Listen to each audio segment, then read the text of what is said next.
If you've been played by the over-the-top move in golf, like most of us, these tips are really going to make a huge difference to you.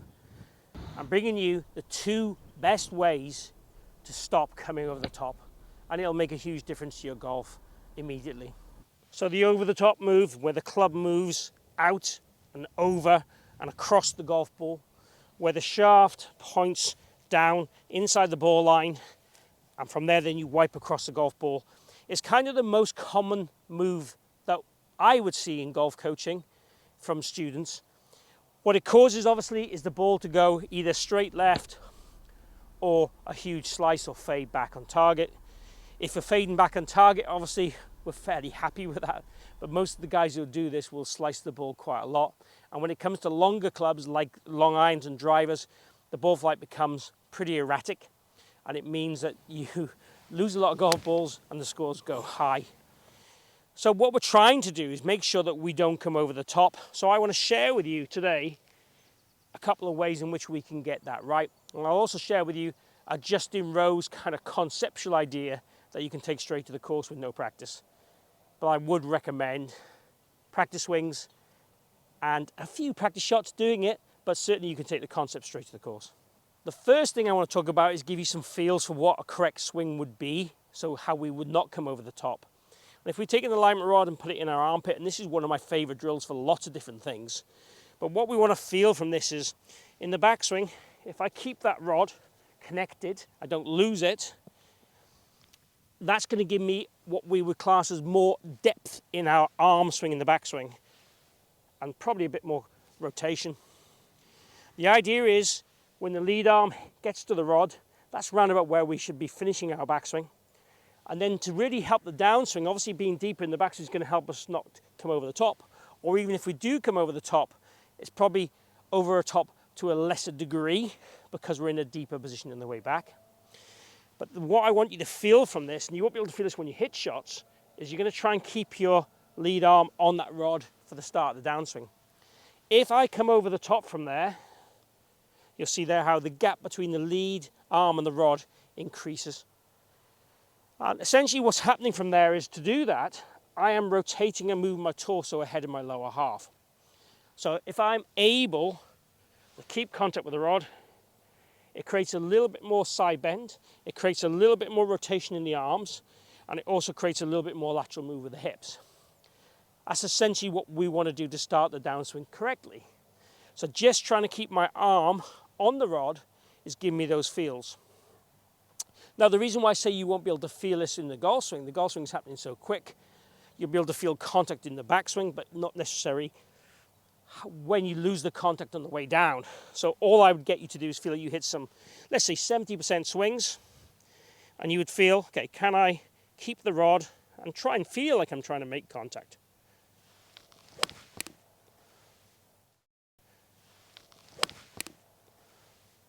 For as long as I can.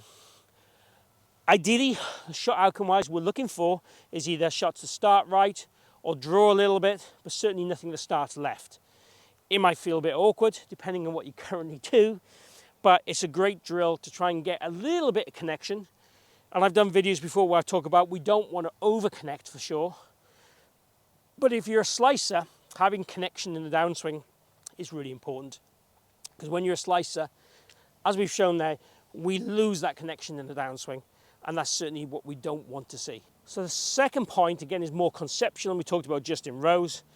Again, is his kind of swing thoughts. So he tries to, in the downswing, keep his back to target as long as he can while letting the arms work down. Again, if we do that, we're reducing how early we rotate in the downswing.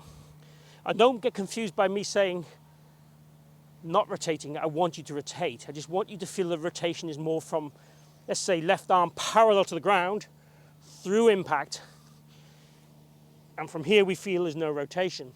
There's a lateral move, and there's certainly a tiny bit of rotation.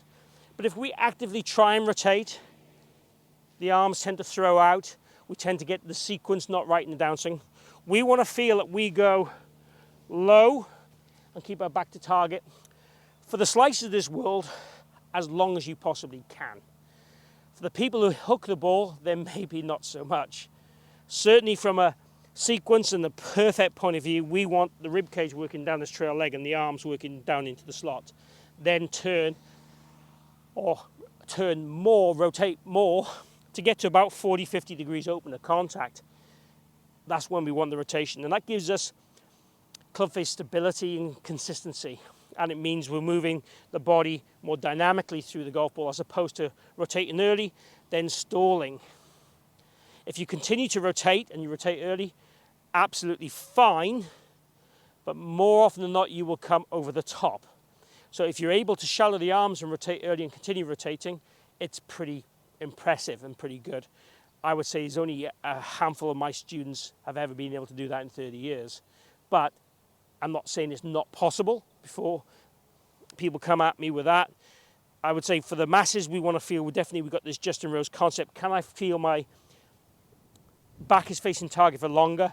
Let gravity help the club drop a little bit and then commit to getting through the golf ball. So it kind of looks a little bit like this. Make a nice backswing turn. And just try and stay a little bit more patient in that transition area. That is what we're looking for you to do. So if you're an over-the-topper, it's a horrible move. I certainly get the club a little bit steep in transition. So for me, all these fields and drills are great for my golf swing, even though I don't come over the top much. And at impact, I actually hit it pretty neutrally, but I save it a little bit, which causes its own issues. But it's gold for you to make this change and make this move. So give it a go if you want to play better golf.